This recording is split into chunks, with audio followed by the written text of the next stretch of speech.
Está na hora da entrevista do dia com a Denise Campos de Toledo. E vamos agora falar de Lula na Assembleia, na abertura da Assembleia da ONU, reposicionamento do Brasil nos organismos e nos grandes temas internacionais. Eu converso com a Maristela Basso, que é professora de Direito Internacional da USP. Professora, boa noite. Boa noite. Bom, vamos começar falando então dessa abertura. 20 anos depois da última participação de Lula, ele até falou a respeito disso, e ele retomou alguns temas daquela época, como a pobreza no mundo, né, a desigualdade entre as nações, a fome, aí entrou também nas grandes questões atuais, meio ambiente, aproveitou para colocar uma preocupação também que existe no mundo, que é com o neoliberalismo, o que ele chamou de aventureiros de extrema direita, o nacionalismo primitivo e conservador, sem se referir ao ex-presidente aqui do Brasil e também a Trump nos Estados Unidos, mas tinha um recado aí, cobrou das nações uma maior participação em relação às questões ambientais, o Fundo Amazônia aqui no Brasil, e dois pontos chamaram a atenção. A Ucrânia ele não deu muita importância, como ele já tem feito desde a posse, mas ele citou os embargos a Cuba, criticando, e a posição de Julian Assange, que ele defende a liberdade. E aí eu queria sua avaliação, lembrando que ele foi aplaudido 7 vezes, talvez até por ser abertura, mas a gente vê uma receptividade muito grande a ele, mesmo com polêmicas recentes, né? Sim, foram 21 minutos, mas nos quais ele conseguiu abordar todos os fatos, conflitos e questões internacionais que hoje compõem o que a gente diz uma crise muito complexa da comunidade internacional. Ele conseguiu, em 21 minutos, trazer tudo, né? Na primeira parte do discurso, ele retomou um pouco o que ele havia dito já há 20 anos atrás, né? Tem até um momento que ele diz no discurso, olha, se buscarem um filme aí meu, vão ver que eu estou até me repetindo de uma certa forma, porque ele voltou aos temas da desigualdade, da fome, da miséria, da injustiça global, quer dizer que são temas que ele já havia tratado. Mas na segunda parte do discurso ele trouxe dados muito atuais sobre desmatamento, o número em milhões, né, de pessoas que passam fome, enfim, a questão da poluição, da crise climática. Ele também atualizou com uma série de outros dados que, em geral, as pessoas não têm. Então, foi muito interessante o discurso, porque ele consegue falar para aqueles líderes que estavam ali, nem todos que estavam na plateia eram ou são chefes de Estado, né? São muitos ali ministros das relações exteriores, diplomatas, representantes dos países, quer dizer, das mais variadas formações. Ele consegue falar para aquelas pessoas que são especializadas e que conhecem as questões que ele está trazendo, e ao mesmo tempo ele fala para nós, ele fala para o povo no mundo todo, porque a ONU, na abertura da Assembleia Geral, é um palanque para o líder falar para o mundo todo, e ele falou para o mundo todo, trazendo dados muito relevantes. Estavam os presidentes da Câmara e do Senado aqui do Brasil. Exatamente. Então, ele tem esse recado filmados também, várias né? vezes, eles estavam lá bem concentradinhos, prestando atenção. Foi um bom discurso, sim, sob a perspectiva das relações internacionais e do direito internacional, foi um ótimo discurso, escrito pelo Ministério das Relações Exteriores e não necessariamente pelo assessor dele, o Celso Amorim. Então, foi uma boa fala. Ele tem assessores mais novos, inclusive participando também da elaboração de discursos. Sim. É um ponto que talvez traga alguma inovação na postura dele, embora tenha as tais polêmicas. E aí eu chamo a atenção de uma outra coisa, que é o alinhamento de determinadas posições entre ele e o presidente Biden dos Estados Unidos. Inclusive, eles pretendem lançar um documento defendendo a liberdade sindical e a garantia dos trabalhadores de aplicativos, né? Então, é uma bandeira tanto de Biden nos Estados Unidos como de Lula aqui no Brasil, e também é uma preocupação global hoje, não é? Porque não se sabe como lidar com essa questão. Esse tema que você traz é muito importante, porque quando a gente fala, os Estados Unidos e Brasil fizeram uma aliança, né? Você disse, para tratar de questões trabalhistas atuais importantes, isso não significa que o Brasil não possa se alinhar em outros temas, em outras questões, a Rússia e China, e em outras questões com a Índia, e em outras questões com o Oriente Médio. A gente tem que começar a se adaptar a essa nova ordem internacional, que é diferente da ordem do século XX, quando os países estavam todos juntos num determinado organismo ou organização internacional e não poderiam participar de outras alianças ou de outros organismos internacionais. É como se um grupo estivesse contra o outro. Agora não é mais assim, os países não se alinham por grupos, eles se alinham em parcerias, em regiões, em número de 2, 3 ou 4, por interesses. E a nova ordem internacional vai ser formada assim. Brasil e Estados Unidos estão juntos nas questões trabalhistas que a Organização Internacional do Trabalho não dá conta de tratar, né? Ambientais também. E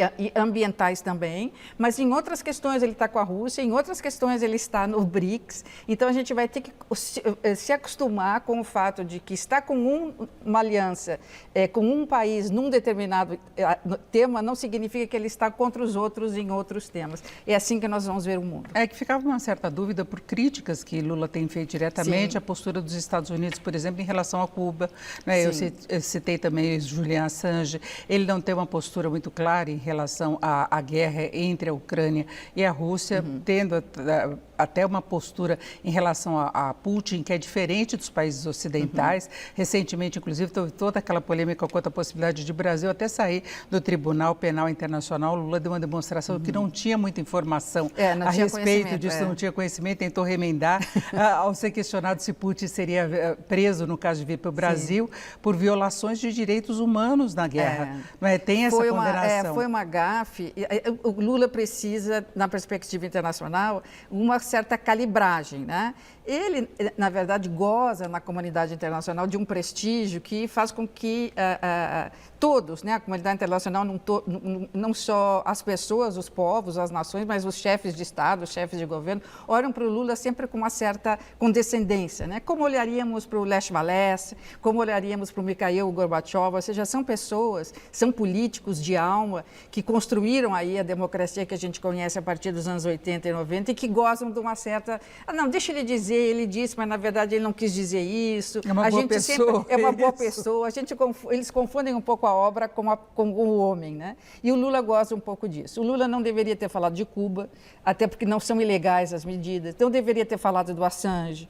No Tribunal Penal Internacional, ele cometeu uma gafe tremenda, porque o Tribunal Penal Internacional é a nossa garantia contra a barbárie, contra a violação de direitos humanos, contra crimes de guerra, genocídio, crimes contra as pessoas. Então, e vários pontos que ele mesmo defende pessoalmente. Exatamente. Não é? E quando ele diz, mas na verdade os Estados Unidos também não fazem parte do Tribunal Penal, a Rússia, a China. Bom, mas isso não significa que esses países não fazem porque o tribunal é menos importante. Eles não fazem porque eles temem responder podem ser julgados, no próprio Tribunal Internacional.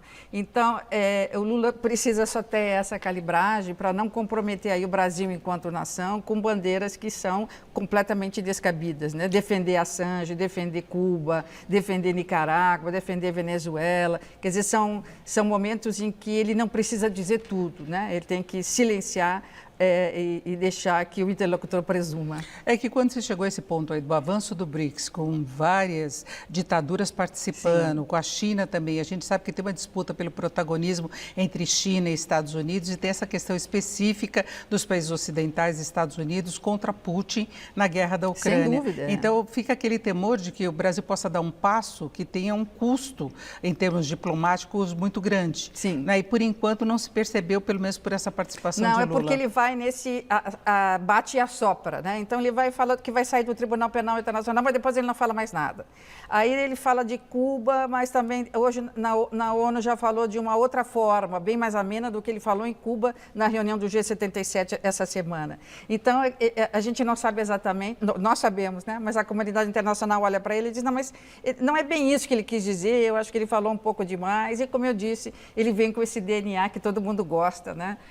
Que é essa figura da carreira dele como metalúrgico. E amanhã ele vai ter um encontro finalmente com o Zelensky, não é? Que vai ser um encontro muito importante. E é muito interessante a gente observar no plano da diplomacia que é o Zelensky que vem ao hotel do Lula. Isso parece um detalhe, né? É tão pequeno, mas no mundo das relações diplomáticas não.